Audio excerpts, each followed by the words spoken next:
Austatud külalised, kallid inimesed Facebooki ja ERR-i kultuuriportaali kaudu, teie, kes te meid digitaalselt jälgite.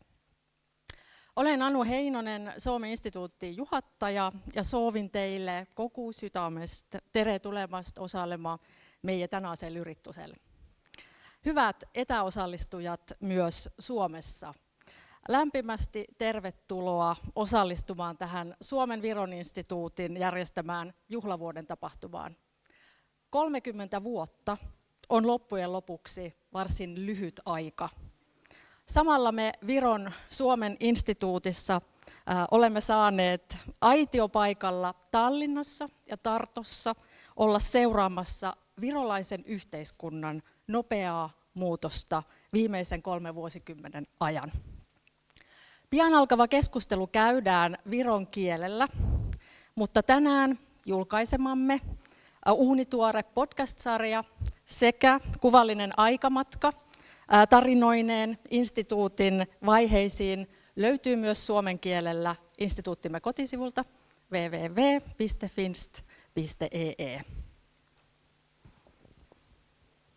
Selle aasta augustis möödub Eesti Vabariigi taasiseseisvumisest 3 aastakümmet.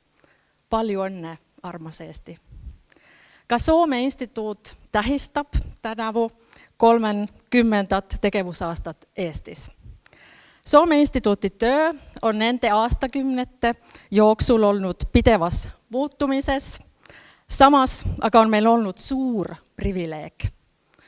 Oleme saanud olla esireas kokemas ja näkemas Eesti ühiskonna kiiret muutumist.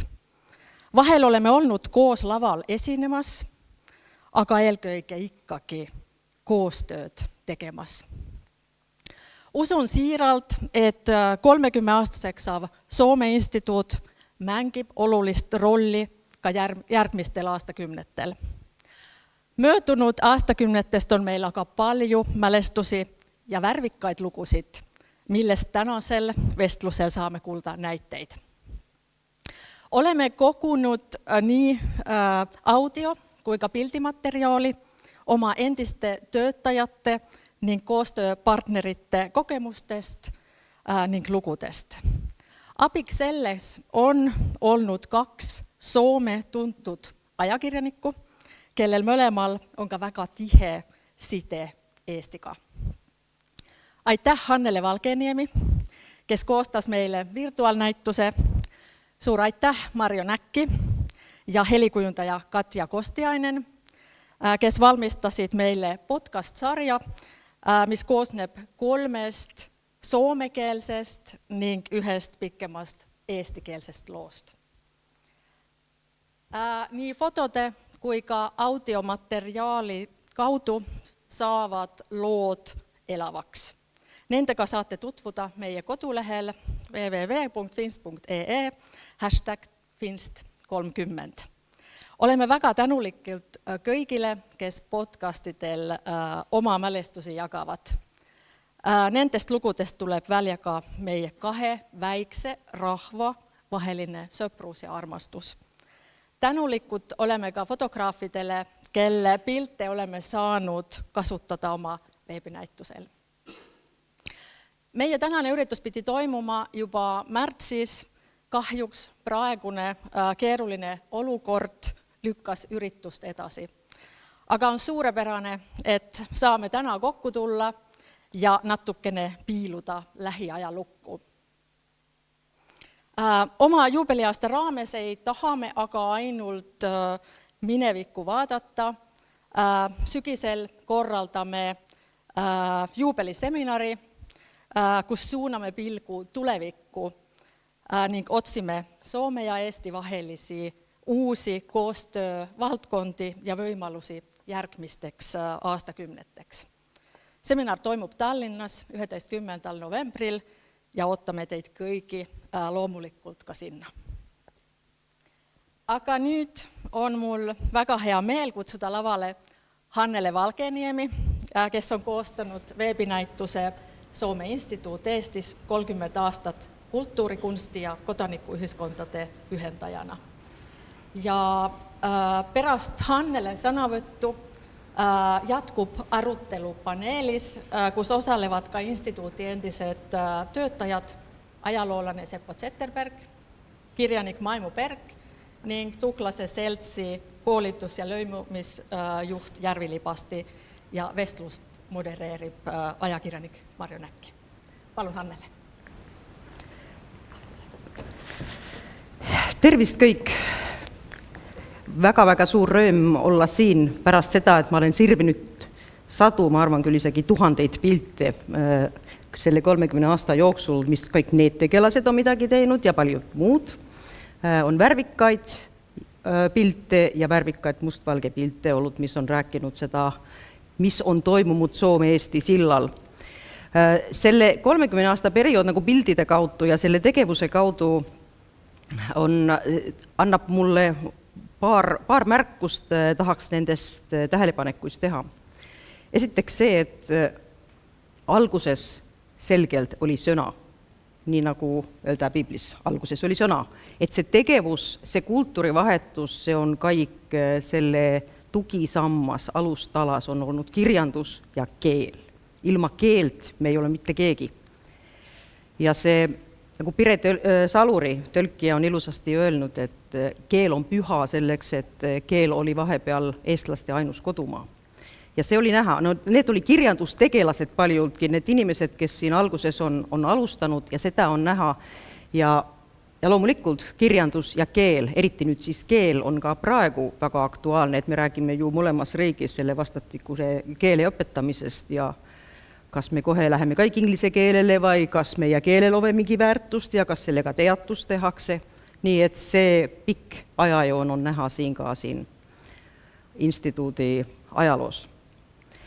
Ja algusaastatel, no ega see ei tule nüüd piltidest läbi, aga kuidagi see sealt kumab see suur nälg Soome vastu, et nagu selline lõpmatu söögi isu.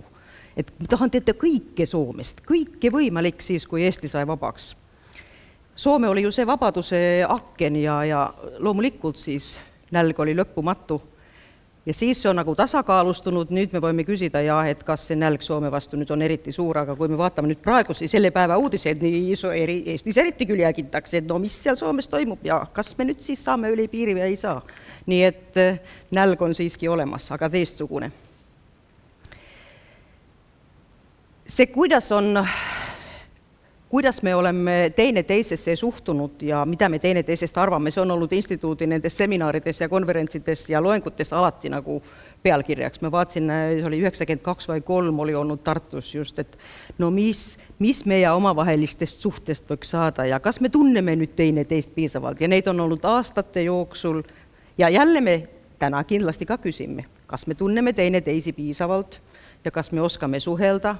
Ja vastus on, et me ei tunne piisavalt. Me arvame alati, et oleme sarnased siis, kui oleme erinevad ja siis, kui oleme erinevad, olemegi sarnased. Nii et see on küll püsiv teema. Ja veel 4. tähelepanek oli pilte sirvides see, et alguses oli kindlasti see oli selline suur nagu vastastikune kultuuri vahendamine. Ja siis tuli mingil hetkel selline professionaalne nagu kultuurieksport Soome poolt. Et on kultuurieksport ja kultuuritöötajad. Aga see on täitsa uus nähtus, mis ei ole kunagi varem ajaloos olnud, võib-olla siis seprakaubanduse ajal, et mis on ka sündinud, tekkinud selle 30 aasta jooksul, on täitsa uus inimliik. ja se on selline eesti-soomlane vai soome-eestlane, kes elab 2 riigis korraga, kes on mitmepaikne. Ja mitmepaikne inimene on nüüd see uus, ma arvan, et kui me vaatame seda tulevikku, Järvi oled väga hea näide sellisest mitmepaiksest inimesest, et kas sul on üks jaak Soomes, üks jaak Eestis, seda nähtust ei ole olnud loomulikult Nõukogude ajal mitte, ja ka enne sõda ei olnud võimalik, transpordiühendused ei olnud nii head. Et väga huvitavaid tähelepanekuid on olnud seal pilte vaadates ja teiega koos elades. Aitäh! Aitäh, Hannele! Ja nüüd võtan siis üle mina, Marju Näki, ajakirjanik, ja nüüd meil on see austatud, lugupeetud paneelvestlus kokku kutsutud. Paremat kätt minu poolt on ajaloolane Seppo Zetterberg. Tere! Tere! Ja tere tulemast paneeli osalema. Aitäh, see on suur au. Kirjanik Maimu Berg. Tere! Tere päevast! Ja siis Hannele Valgeniemi, Soome ajakirjanik, suur Eesti sõber. Ja Tuuklase seltsi koolitus- ja lõimumisjuht Järvi Libasti. Tere tulemast osalema paneeli. Aitäh ja tere!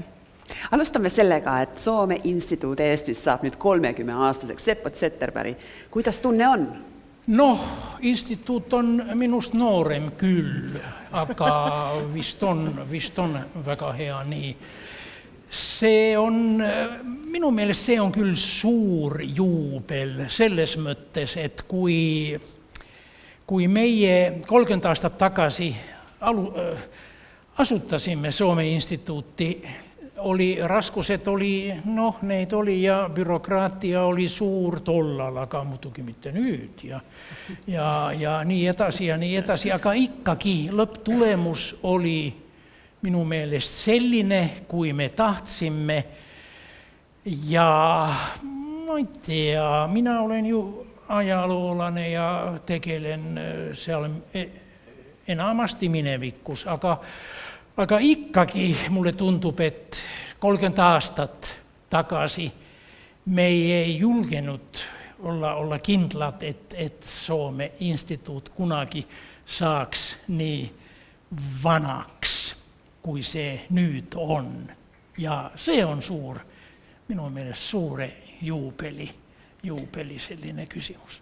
Maimu, 30 aastat Soome instituudi tegevust. Ja ei, tahaks ise ka 30-aastane olla, aga mis sa teed? Seda entusiasmi muidugi on raske kirjeldada, mis siis oli mitte ainult meil, eks ole, vaid eestlastel üldse Soome suhtes, nagu siin Annele ka ütles. Ja see Soome poole vaatamine, see oli käinud põhiliselt läbi televiisori ja nüüd hakkas see nagu füüsiliselt toimuma. Sedapidi ja teistpidi, alguses sedapidi, pärast mõlemat pidi, et see oli ka täiesti uus olek ja uus hingamine, nagu on kombeks öelda, et see nii muutus ja esialgu oli muidugi, nagu kõikides asjades pakutakse alguses üle.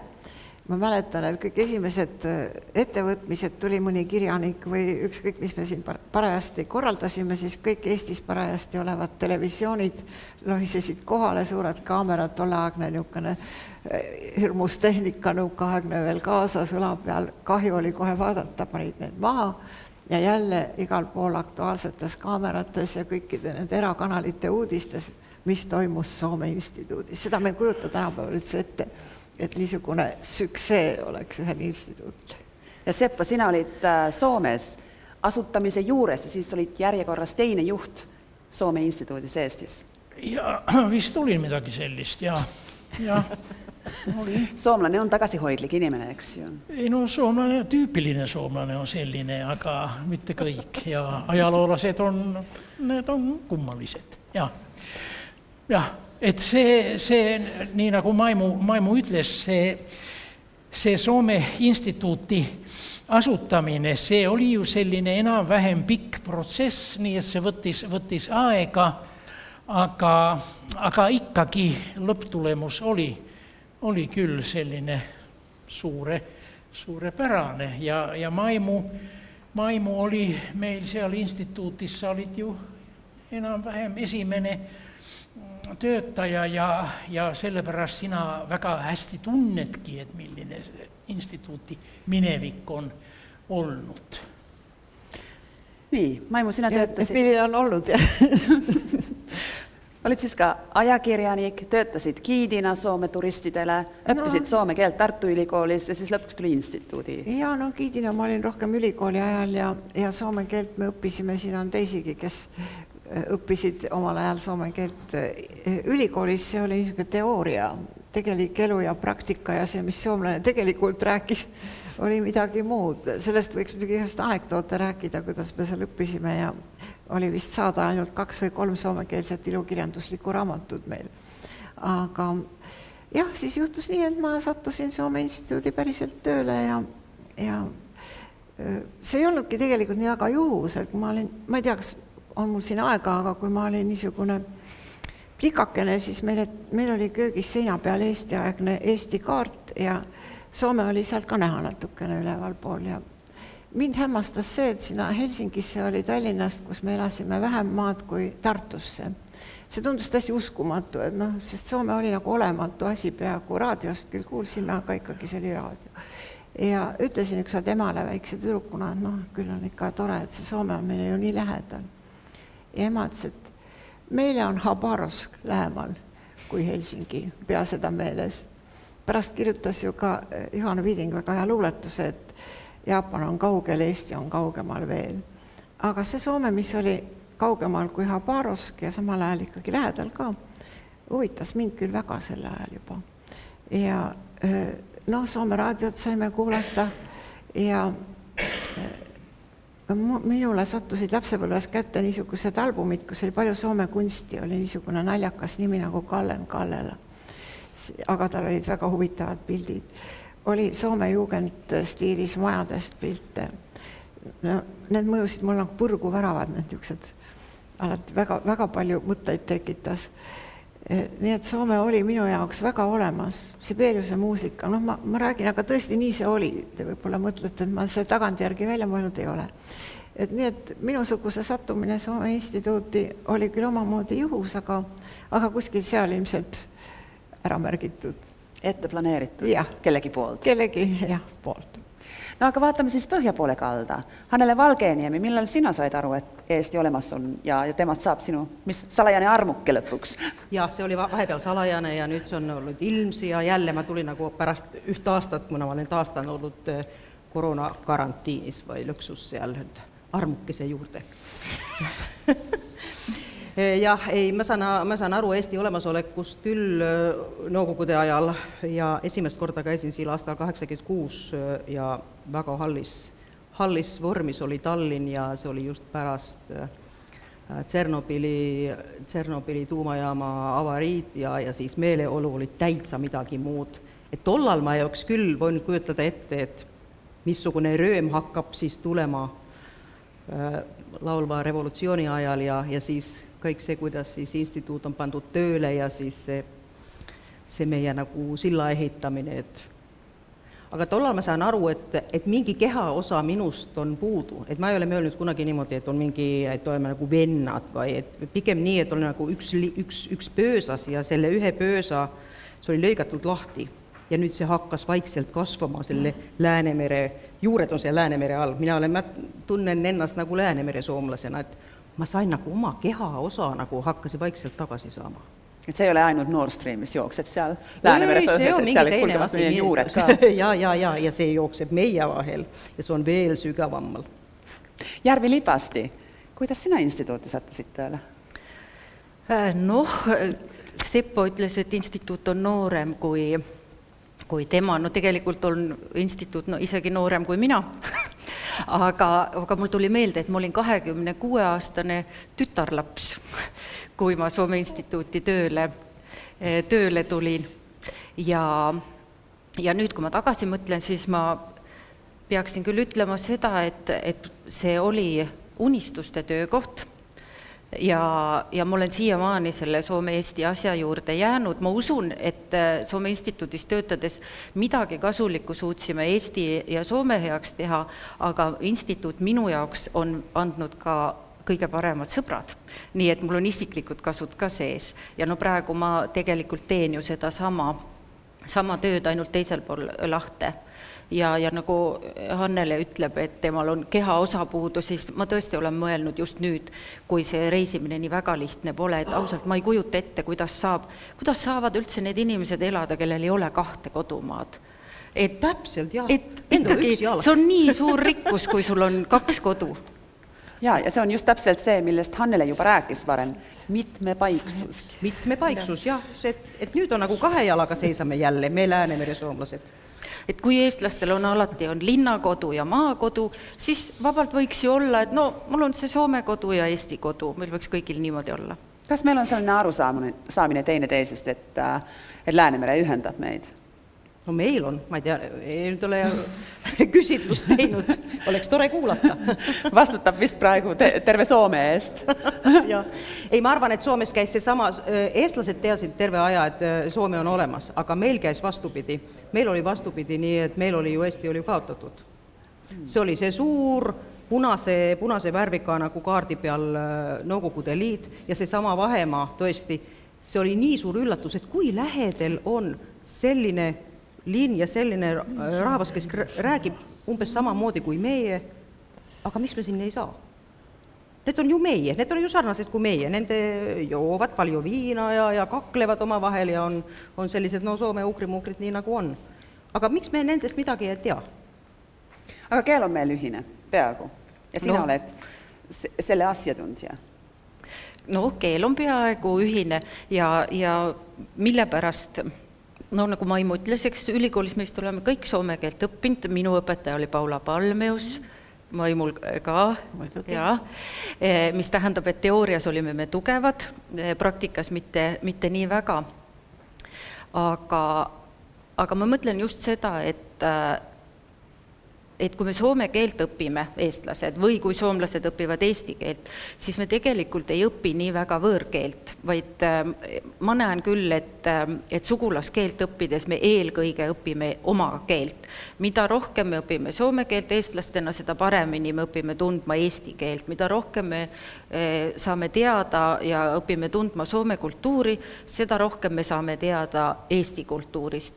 Et juba sellepärast tasub meil teineteist tundma õppida, teineteise keelt õppida, et aru saada, kes me ise oleme. Et mulle meeldib just öelda seda, ja, et me oleme teineteisele nagu peegel. Et kui sa tahad teada, milline ma olen, siis vaata Soome poole.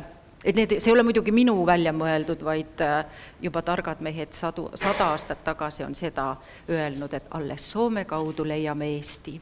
Alles Eesti kaudu leiate Soome. Kuulsin siit poolt. Ei, no see on huvitav kuulda, vist veel otsime, aga olen noor optimist, et veel leiame Eestit. Aga seda veel tahaksin ütelda, et kui mina olin noor tudeng ja olin aastal 1967 Helsingi ülikoolis ja professor küsis minu käest, Pekka Suvando oli tema nimeks, ta küsis minu käest, et teie olete ju noor tudeng, et mida teie tahaksite uurida. Ja mina olin noor ja loll. Ja ütlesin temale, et mina olen lugenud, et Eesti ja Soome vahel on olnud 1918 ja veel pärast seda selline kaksikriigi idee, et seda mina tahaksin uurida. Professor ütles mulle, et jah, noor mees, et kas sa saad aru, et selline teema on meie ja Soomes natuke ohtlik. No ma olin loll ja ütlesin, ei, ma ei saa aru, et kõik teemad on huvitavad. Et nii see algas ja lõpptulemus on nüüd siin. Miks sind hoiatati? Sa oled nii noor, sa ei tea, et milline Soome oli tollal ja selline teema, et peab olema täiesti noor ja loll, et tahab sellist uurida. Aga mina tahtsin, aga muidugi Eesti arhiivid oli suletud ja võimalusi ei olnud, aga läksin Saksamaale ja Saksamaalt Auswärtiges Amtis uurisin väga palju ja Soomes ka ja leidsin materiaali ja nii minust sai magister ja sai ka doktor ja inimene. Jah. Nyt mä kysyn selle kysymyksen, mitä köigi Eesti ajakirjanikud küsivad. Kas Soome oli soomettunut antud ajal? Oli. Muidugi, absoluutna. Absoluutna eesti keeles, jah. Oli. No Maimu Berg, kas sul oli ka mingit tagantjärjettänyt sellele, että soovisit soome keelt õppida? Kas se oli kuitenkin ohtlik teema ka siin Eesti, Nõukogude Eestis? noh, loomulikult oli selles mõttes, et mina muidugi, ma nii loll ei olnud nagu Seppo, kes räägib, Ei, naised ongi ja naised on ikka targemad, targemad ja kahjuks. mul ei tulnud pähegi mingisuguseid siukseid suhteid uurida, et me kunagi üks riik võiksime või oleksime tahtnud olla. Aga kui me ülikooli ajal olime giidideks, sest lihtsalt ei olnud paremaid kuskilt võtta ja sealt hakkas laev nii üllatavalt järsku käima, nagu need aastaajad tulevad üllatavalt ja siis võeti neid noori tudengeid. Me ei osanud, me tundsime tõesti suurepäraselt soome keele grammatikat, aga sõnavara oli peaaegu 0, aga ikkagi läksime. Ja siis me puutusime muidugi kokku igasuguste asjadega, mitte ainult Soome turistidega, isegi mitte ainult purjusturistidega, vaid täiesti kainete KGB tegelastega, et siis me saime küll aru, et soome keelt peabki ainult teoreetiliselt õppima, mitte praktiliselt. Aga sina said Soome ka, läksid raamatutele järgi? Jah, minul oli niimoodi. Kõigepealt ma sain Soome, kui nüüd minust pikalt rääkida, Palun väga. Ja korjati kokku need õnnetud giidid, kes olid siis aastaid Soome turistidele rääkinud Eestist, aga polnud Soomes kordagi käinud ja turisti suured ülemused leidsid, et neil, et igatepi on parem, kui need toljad ikka sinna saadetakse ja nad ikka teavad, mis tegelikult seal on. Mind sinna ei lastud. Alguses ei lastud ja siis järsku lasti. Ja kui ma küsisin, et miks mind siis ei lastud, ma olin siis jälle kellegagi abielus parasjagu ja mulle öeldi, et mul on halb mees. Must oli päris tore mees, aga kui halb, siis halb. No vahel need halvemad ongi kõige toredamad, eks? Aga siis ma sattusin tööle Tartu Ülikooli raamatukokku ja mõtlen, seal ka ei olnud palju neid, kes soome keelt oskasid. Ja soomlased otsustasid meile kinkida niisuguseid kaksoiskappaleida, dublette Soome Helsingi Ülikooli raamatukogust. See oli lihtsalt suurepärane otsus, sellepärast, et kui mina õppisin, nagu ma ütlesin, siin meil oli 3 raamatut soomekeelset ilukirjandust. Üks oli tõlgitud, ma ei mäleta, mis keelest, pealkirjaga Ling, pala, viidakkoon. Teine oli Sininen ikkuna ja 3. oli Koiran tassujen rapina. Ja need olid need raamatud, mille järgi mina olen tulnud nagu soome keelest teadlikuks. Aga kes see Ling oli? Ling oli Vietnami sõjas keegi, kes palas viidakkoon. No ühesõnaga, mina valisin sellest 3 Sininen ikkuna. Ma ei mäleta üldse, mis see oli, aga ja sinne aken, aga mis seal oli ja mingi ikkuna, aga see on mingi ikkuna Euroopan, see oli lihtsalt mingi talu aken. Ja siis, kui nüüd oli see võimalus saada raamatuid sealt, siis rektor lausa isiklikult mulle helistas, et te peate minema sinna valima. Mind töödeldi igatepidi, mida ma ei tohtinud vasakule ega paremale vaadata, vaid otse ja läksingi valima neid 2 kappaleid. See oli muidugi täielik seiklus, esiteks sattuda otse niimoodi Helsingi Ülikooli raamatukokku, nende inimestega, Esko Häkli oli siis seal ja kokku puutuda, see oli täiesti teine maailm. Kõik need Urajärvi ja sina tead, need depositooriumid läbi käia, kus raamatuid hoiti pommivarjendides. Kui oleks olnud spioon, siis oleks väga palju materjali. Väga tore oli ja väga palju raamatuid valisin ja selle teadmisega, et need raamatud toodi sisse Viiburi kaudu ja Viiburi toll neid vaatas, aga Eesti toll neid enam ei vaadanud. Mis tõttu sa julgelt võtta niisugust kirjandust, mis sa teadsid, et Viiburi toll ei saa sest midagi aru, aga eestlastele on see huvitav ja see ei läinud kohe sinna erifondi, mis selle ajal oli. Nii et see oli muidugi üks minu elu kõrghetki, see niisugune õnn, mis mulle osaks sai. Aga see tähendab seda, et ei olnud ainult nagu Soome instituut, Soome kultuuripunkt, vaid olid Maimu Berg, kes juba tegeles Soome kirjanduse eksportimisega. Tead, mina seda muidugi selle ajal nii ei mõelnud, aga kui sa nüüd ütled, ma panen selle nüüd elulukku kuldtähtedega kirja, et oli Maimu Berg, kes tegeles. Väga tore. Väga hea. No Järvi, sina oled töötanud Tartus, instituudi Tartu osakonnas ja kohe alguses saadi kasutati instituut Tallinnasse ning Tartusse. Miks nii? Miks nii? No sellepärast, et Eesti on üks selline väike riik, millel on 2 pealinna. Põhja-Eesti pealinn ehk siis Eestimaa pealinn on Tallinn ja Lõuna-Eesti pealinn ehk siis eestikeelse Liivimaa pealinn on Tartu. Ja Eesti inimesed on harjunud sellega, et meil on 2 pealinna ja lõunaeestlaste jaoks linn on Tartu. Ja nii nagu Maimo ütles, et teda üllatas see, et Tallinnast Helsingisse oli lühem maa kui Tallinnast Tartusse, siis on ju loogiline, et nii kaugele Helsingist tuleb ka instituut luua. Ja muidugi seal taustal oli see 37. aasta vaimse koostöö konventsioon, kus oli juba öeldud, et mõlema riigi ülikooli juurde tuleb luua instituut, et see oli seal taustal ka, nii et 91. aastal asutati instituut nii Tallinnas kui Tartus ja 94. aastal, kui see uuendus tuli ja kui mina instituuti läksin, siis ka instituut jätkas Tartus ja jumal tänatud, jätkab siiamaani. Ja meie siis seal Tartus, ma tean, Seppo vahepeal irooniliselt kutsuski seda Tartu osakonda instituudi noorteosakond. Mina tegin, et ma ei saa irooniast aru ja võtsin seda kui komplimenti. Meil oli seal ikkagi on ülikool, eks ole, nüüd haridusministeerium ja kui kirjandus oli siin Tallinnas, siis keel oli Tartus.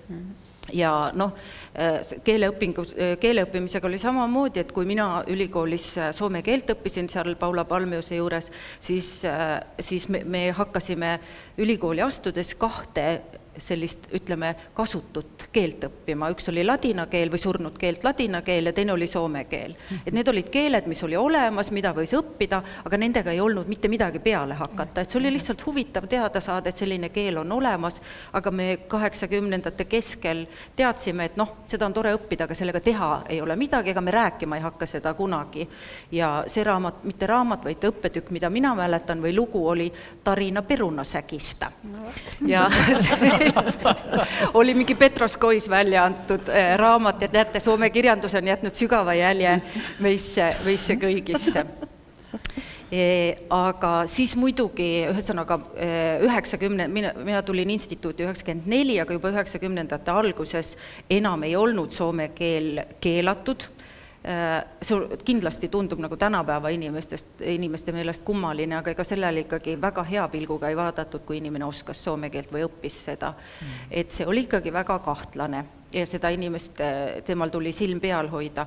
Aga 90ndate aastate alguses mul oli selline tunne, et absoluutselt kõik eestlased tahtsid soome keelt õppida, hakkasid soome keelt õppima ja soome keele õpetajaid oli meeletult vaja. Kõik, kes olid siis ülikoolis selle Tarina perunasägista läbi lugenud, kõik need hakkasid soome keele õpetajateks, nagu mina näiteks. Et 1 peatüki õppisin kodus ette ja alati olin 1 peatüki võrra targem kui minu õpilased. Aga nii oli kõige parem õppida.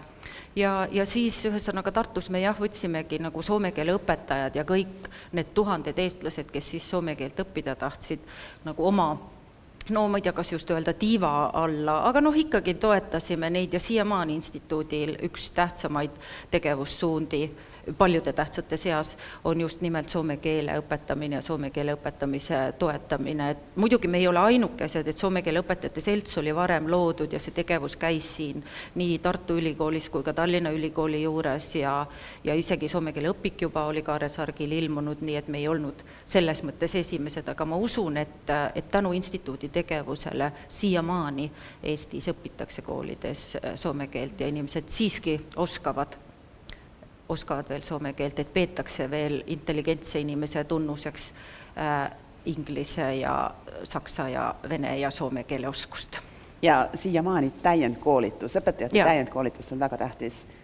On ja soome keele olümpiaad, õpetajate täiendkoolitus, Aleksis Kivipäeva tähistamine, et neid niisugusi üritusi, mida soome keele õpetajatele ja soome keele õppijatele instituudi abil korraldatakse, need on siiamaani elujõulised ja noh, see näitab, et nende järgi on vajadus ja muidugi see olukord, mis praegu on maailmas, ei ole kunagi olnud aega, kui nii palju eestlasi elab Soomes ja nii palju soomlasi elab Eestis, et ma just mõtlen, milline viljakas põld teadlastele, kus praegu saaks uurida eesti keele mõju Soomel ja soome keele mõju Eestil ja kuidas eestlased kasutavad soome keelt ja vastupidi ja kuidas sellest lõpuks võib-olla ühine keel areneb. Või hakkame hoopis rääkima nii, nagu Hannele on ette pannud ja mis minu meelest ka sobib, et mina räägin eesti keelt, sa räägid minuga soome keelt, me saame teineteisest aru, aga kumbki räägib oma emakeelt. No, see Hannele. on sebrakeel. See on sebrakeel, nii et sebrakaubanduse ajal ka siis, kui oldi üle lahe, ega need vaevalt, need inglise keeles nüüd siis vahetasivad kaupa.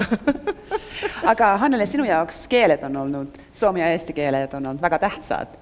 Ja kuidas see siis tuli selle virtuaalinäituse kokkupaneku jooksul? Kas selliseid keelega seotud näiteid tuli välja ka? Oi, neid oli seal väga palju. Neid oli tõesti palju ja tegelikult see üllatas mind, ega ma arvasin, et ma nüüd tean midagi instituudi tegevusest juba enne, aga siis mind küll üllatas see Tartu instituudi, mitte osakond on õige sõna, vaid osakond tundub natuke nagu, et see on nagu väike asi, aga siis Tartu tegevus, instituudi Tartu tegevuse, just see keelerõhud ja need igasugused ja et kui vara algasid need olümpiaadid ja näiteks see, et Aleksis Kivi, ma arvan, et paljudes koolides osatakse nagu Aleksis Kivi 7 venda paremini kui keskmine soomlane õpilane oskab seda. Siis, kui need on õppinud soome keelt, ma julgen öelda. Et see oli üllatas mind see suur nagu keelega seotud tegevus ja see ka see söögiisu, mis oli tollal, et kõik tahtsid tõesti, et kui palju te nüüd korraldasite need soome keele kursused. Ma ise arvasin, et kõik oli nüüd vaatanud telekat ja pool Eestit oskab soome keelt, aga siis see teine pool, kes veel ei osanud. Ja seal Liivimaal nii hästi ei osatud, kui siin Eestimaal, et seal oli vaja rohkem korraldada, et tõesti neid koolitusi oli ikkagi, ma arvan, ja siiamaani paari nädala jagu päevi aastas. Et huvitav on küll see, et praegu, kui meil on tõesti, nagu sa ütlesid, meil on nii palju neid eestlasi, kes elavad Soomes või käivad tööl Soomes, ja siis jälle soomlaste jaoks Tallinn on muutunud selliseks nagu residenti linnaks, et siin elab palju soomlasi, et siis see vastastikku see keele oskamise vajadus on muutunud, need põhjused on muutunud, aga see vajadus on püsinud. Ma arvan, et see vajadus on kindlasti kasvanud ja sellepärast ongi väga kurb, kui me kuuleme uudistes, et Helsingi ülikoolis ei ole raha lektori koha jätkamiseks ja professori kohta ei jätkatud juba eelmine aasta. Tartu ülikoolis on vaikselt pooled lektorikohad ära kaotatud. Et minu meelest nagu see on väga ohtlik tendents, mis näitab ilmselt seda, et me oleme harjunud sellega, et meil on suhted kõik hästi, kõik sujub iseenesest ja tihti tundub, et kui on vaja kuskilt raha kokku hoida, et siis me kärbime oksakesi, võtame siit keelest ja kultuurist natuke, aga et me millegipärast ei oska mõelda seda, et see ei ole okste kärpimine, see on juurte läbi lõikamine, et kõik see ikkagi põhineb keelel ja kultuuril, et need niisugused sammud, et jätame ühe lektori koha välja kuulutamata, et mis kõik nagunii oskavad seda eesti keelt või kõik nagunii oskavad seda soome keelt, sellel on ikkagi väga kaugele ulatuvad ja väga kurvad tagajärjed niisugustel asjadel, et siin ongi see vastuolu, et suhted on võib-olla liiga heaks läinud, on neid juba hakatud iseenesest mõistetavaks pidama. No nüüd on olnud näha, et ega need suhted nüüd täiesti rikkumatud ei ole. Hannele, mis on sinu analüüs, mis siin toimub siin Eesti ja Soome vahel praegu? Väite kirja teema on küll see. No, teeme mingi 5 minutiga selle ära siis. Ma ütleks küll nii, et siis just nagu mida sa ütlesid, ma ei ole nõus sellega, et meie suhted oleks liiga heaks läinud, et selleks me arvame, et nüüd on nii iseenesest mõistetav, et meie omavahel.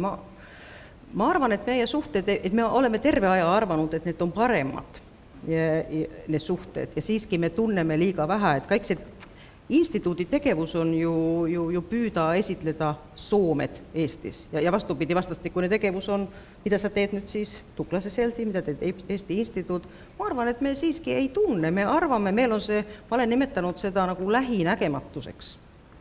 Me ei saa aru, mida me ei näe. Et me ei tunne me ei tunne piisavalt hästi teineteist ja siis tuleb selliseid imeliku või veidraid olukordi, nagu me praegu näeme ka. Avalikke kirju. ju avalikku kirju tuleb ka. Siis, kui on tunne, et mingi asi on arusaamatu, tuleb avalik kiri, et ma arvan, et meil on küll veel palju tööd teha, et me arvame tunnevad paremat, kui me tunneme. Seppo, mida sina arvad? No, ma ei arvan vist niimoodi, et Soome ja Eesti suhted 30 aastat tagasi näiteks. Need oli ju sellised, et soomlane oli see enam-vähem isand ja Eesti oli koer, andke andeks. Aga nii see oli, ma pean olema kriitiline. Ja see tähendas seda, et Eesti oli soomlaselle selline, et soomlane tahtis Eestit aitata ja toetada, aga ikkagi kui ma olin veel noorem kui nüüd, ma väga palju kirjutasin ajakirjades ja Eesti oli soomlaselle selline, ma ei tea, kuidas see oleks eesti keeles, häkkilindu, kes elas sellises puuris ja soomlane elas vabas maas ja soomlane pakkus selle linnukeselle natuke, mitte liiga palju, aga ja teist sellist süüa. Ja muidugi ma olen väga palju kirjutanud sellest, et see ei ole mingi uudis, aga teie olete nii noori, teie ei tea. Et see oli ka üks selline tegur, et Soome, sellepärast, et Soome probleem, nõrk koht on olnud see, et Rootsi on olnud meie see suur vend, isoveli alati. Ja soomlane on olnud selline väike, nii nagu mina. Aga kui Eesti sai iseseisvaks, nüüd soomlane leidiski uue väikse venna. Ja soomlasel on selline, rootslasel on ikka veel soomlane, aga ükskõik, aga soomlasel on nüüd väike vend Eesti. Et see on üks selline tegur, et seda, kui oleks keegi tark ajaloolane, et me hakkaks seda uurima. Äkki sa tead kedagi ajaloolast, kes võiks seda uurida? Ei ole praegu siin. Ei kedagi. Ei, ma olen liiga vana, suren ära. Maimu, kuidas sulle tunne on, et millal me saame õdedet? Mulle tundub niimoodi, et me, kõik, mis Seppo ütles, ma olen sellega nõus, aga üks aspekt oli vähemalt nende fenofiilide juures ja ka estofiilide juures ja eriti just viimastel, see romantism, mis oli meie suhetes. Ärge unustage seda ja see romantism oli täpselt samuti läbi aasta 100 vähemalt teatud tüüpide peast niimoodi idanenud ja õilmitsenud, nagu me teame. Ja see sama romantism oli minu jaoks väga tunda siis, kui ma alustasin tööd Soome instituudis, mis romantilise suhtega, see oli nagu mingisugune kurameerimine või tuleb noormees. Ta ei tulnud alati nii, et annad koerale jalaga, vaid ta tuli ikka vahel niimoodi pruudikese juurde lilled näpus ja süda tuksumas ja siitpoolt tuli vastus ka kohe. Et see suhe on meil muide kadunud, meil ei ole minu meelest, see kõige vähem romantiliste suhete aeg on minu meelest praegu Soome ja Eesti vahel. Et läbi sajandi, ütleme seal Koidula aegadest, kus oldi vastastikku armunud niipidi ja naapidi, oli see ikka, see romantika kandis ka ühte tahku sellest suhtest. Aga vaat seda mina enam ei taju, võib-olla ma olen lihtsalt vanaks jäänud, Seppo, kuidas meil on sellega, selle romantikuga. Et niisugune tunne on, et enam ei ole, lihtsalt tüüpiline vanamuti jutt, eks ole, et meie ajal oli, me olime armunud. Aga mulle tundub, et see suhe, mis pole ju meil kunagi olnud abielu Soome ja Eesti vahel, et see on olnud niisugune mõnikord salaarmastus ja mõnikord, vabanduge väljendust, litsilöömine ja mis ta on olnud kõike. Aga me oleme jõudnud selles kooselus niisugusesse etappi, kus tihtipeale lahutama kiputakse. Aga ma arvan, et meie ei lahuta, et me jääme ikka. Vaatame, mis edasi saab ja äkki tuleb see romantika ka veel tagasi. Ega me ei saa lahutada, seda teeb ju geograafia, et see on raske lahutada, et ma ei tea, kuidas sugust tehnikat sellesse... Me Venemaast ka ju ei lahutaks, kuigi tahaks. See on nagu praktiline see suhe praegu. Ja last olla, elame selle ka üle ja lähme edasi. Ja võib-olla, et paljud arvavadki, et suhted on halvaks läinud, et need arvavad, kui seda romantikat enam ei ole. Et siis on suhted halvaks läinud, aga see on praktilised mõistuse abielu on tegelikult palju vastupidavam kui igasugused armastuslood, eks ole. Ja. Aga mida soovitatakse baariteraapias? Rääkige teineteisega, rääkige. Ja võib-olla see ongi lahendus ja tegelikult Eesti ja Soome minu meelest räägivad omavahel, aga vahel mul on selline tunne,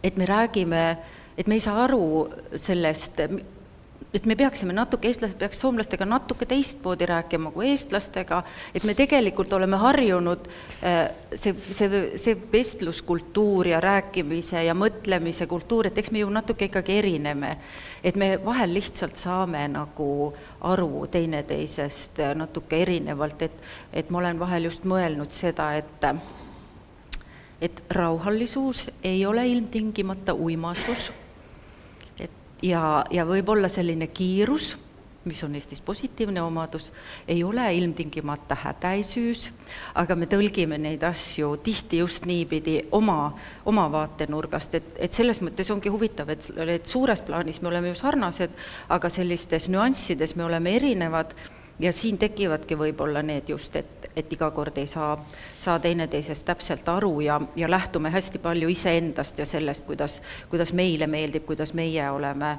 harjunud. Aga kui me meenutame seda 30 aastat, siis sellised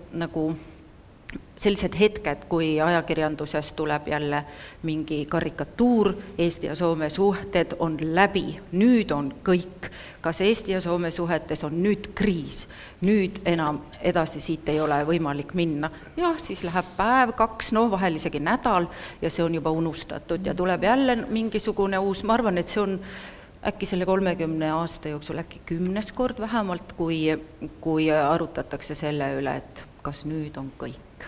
Ei ole. Lähme edasi. ja nii ka nagu abielus ka, siis kui teine on vait, see ei tähenda seda, et see on üleolek. See võib olla vait selleks, et see ei oska midagi öelda, või seal on kombeks olla vait.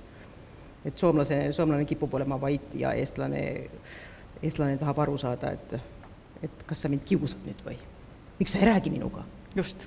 Aga see tähendab seda, et suhet peab hoidma ja selle tööd selle nimel tegema? Jaa, ma ei ütleks nii, et suhet peab hoidma, vaid koos peab mida tegema. Siis see suhe hoidmine tuleb nagu kõrvalt mõjuna. Et me peame tegema koos, tegutsema koos ja mulle ei meeldi rääkida koostööst, et koostööd teevad erilised omavahel, aga kui me oleme nüüd see sama keha osa, siis me tegutseme ja teeme asju koos. Et seda ma soovin. Me peame, aga seda peab pingutama vahepealt, see ei teki iseenesest selline nagu koos tegemine. Ja ma olen mõelnud seda just, et kus kohas tehakse koos. See on väga ilus, nagu Hannele ütleb, et me ei tee koos tööd, vaid me teeme koos tööd. Eesti keeles saab kokku ja lahku kirjutamisega seda väga ilusti väljendada.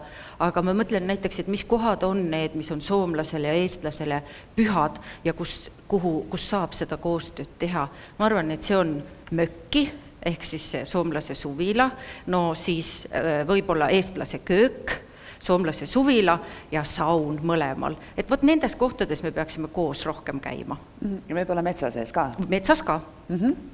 No, ma tahaksin küsida, mis ongi õige teie sellised nagu põnevamad või ägedamad mälestused selle instituudi 30-aastase karjääri jooksul? Ma tean, et neid on mitu, aga mis on näiteks sellised kõrgkohad või väiksed anekdoodid, mida te mäletate selle oma aastate jooksul? Seppo? Jah, neid on muidugi väga palju, aga üks selline, mulle täna Maimuga ka sellest rääkisime, et üks selline minu jaoks Küll minä jo tulin aastal 64, niin se vist oli, tulin juhatajaksi ja 94 ajalolla se peas on kõik need, teie teate, mitä siellä on. Ja väga selliset meeldivat hetket olid iga tööpäeva hommikul meie istusimme, kõik töötajad istusimme Soome seal instituutis laua ääres ja joimme kohvia ja rääkisimme, et millised plaanid nüüd on, järgmised plaanid ja mida meie instituut hakkab täna tegema või homme tegema ja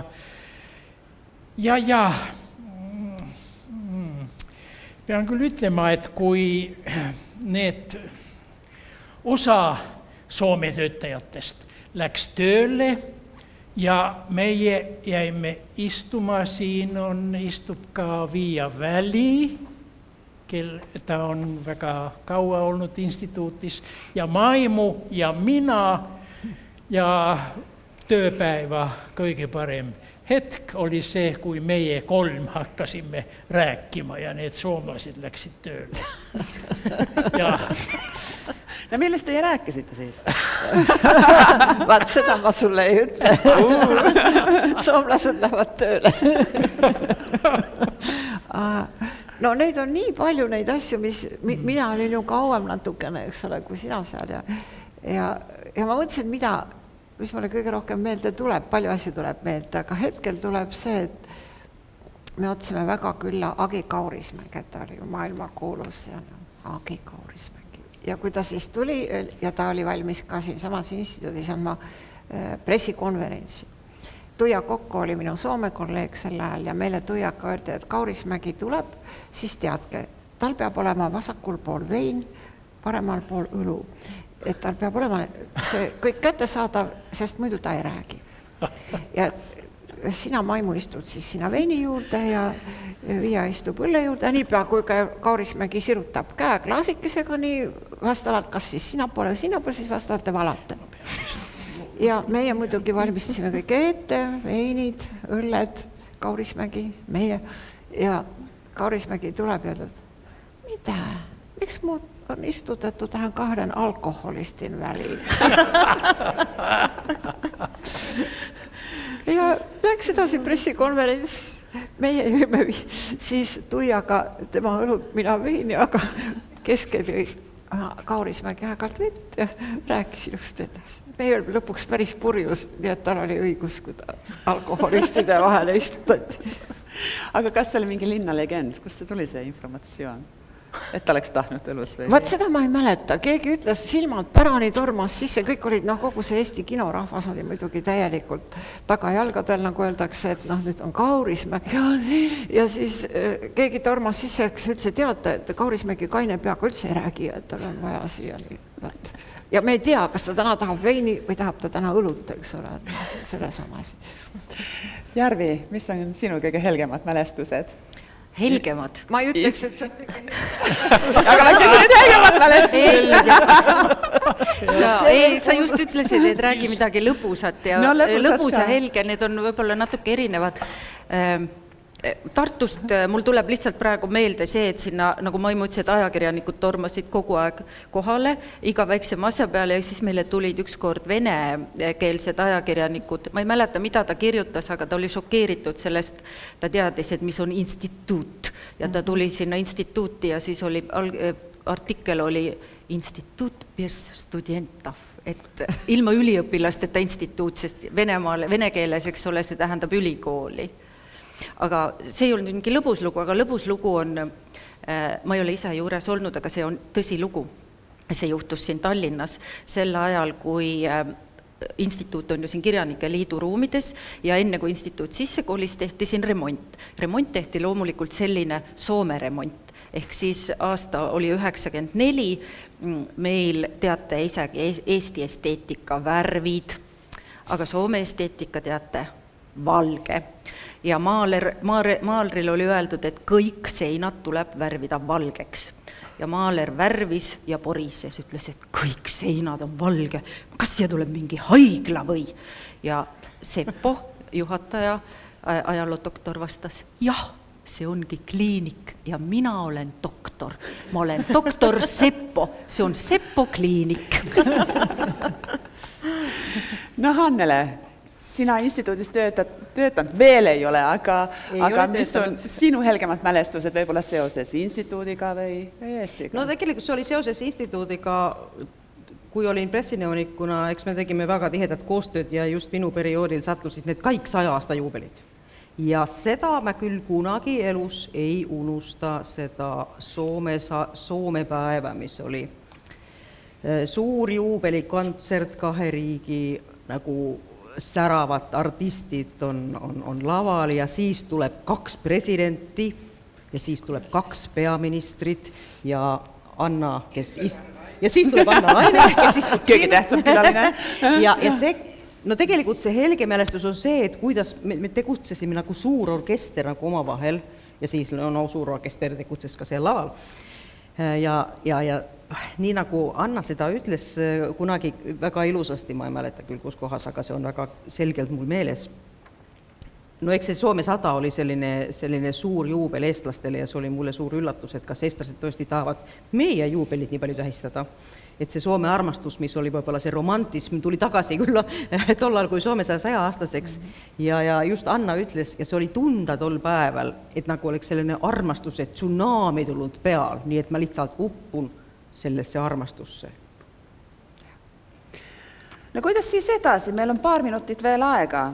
Seppo Zetterberg, räägi oma visioon, mis on siis Soome instituudi järgmised 30 aastat, palun. Jaa, mulle tundub, et need on, et kui meie jälle koguneme siin, 30 aastat ootame küll ja pärast seda koguneme, mulle tundub, et kogemused on väga head aga need instituuti ülesanned ja mida see instituut teeb, need on täiesti teistsugused, kui need oli 30 aastat tagasi ja kui need on nüüd. Ma olen täiesti kindel. Vaatame, on põnev näha. Maimu.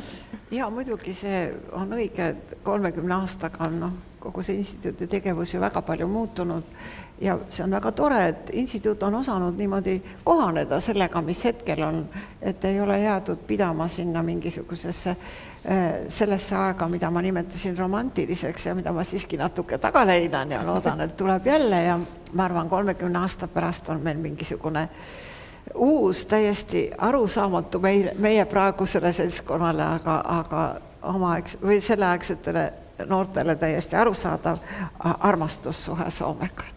Kahju, et ei näe. Järvi, kas tunnel on juba siis olemas? Mina ei tea, mina seda tunnelit ei tahagi üldse, mulle meeldib mere peal rohkem. Aga mis Soome ja Eesti suhetesse puutub, siis ma mõtlen, et äkki lähebki niimoodi, et me ei tee enam koos tööd, vaid et me töötame koos ja teeme asju koos ja näitame ülejäänud maailmale, mida me suudame. Ja mina räägin sulle soome keeles ja sina räägid mulle eesti keeles ja saame teineteisest aru. Saame, kindlasti. Hannele. Ja ma arvan, et neid, kes niimoodi räägivad, on rohkem kui meie kahekesi selleks ajaks.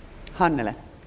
No, ma arvan, et siis 30 aasta pärast see uus liik, mis on hakanud nüüd tekkima, et see Läänemere soomlane, mitmepaikne Läänemere soomlane on võtnud üle, võib-olla mitte üle, aga siis see on väga suur kogukond ja siin saalis, kui me siis jälle meenutame, et no kuidas oli siis, kui 60 aastat tagasi alustati, et millal tekkis see siis hakata meenutama ka, et no millal hakkas tulema neid kahepaikseid, võib-olla juba kolmepaikseid, aga siis see ühine Läänemere soomlase identiteet on tollal juba olemas ja me tõesti, nii nagu me vahepeal teeme siin ka, et soomlased räägivad omavahel eesti keelt ja siis unustamegi, et me võiksime ka soome keelt muide rääkida. Aga siiski ükskõik.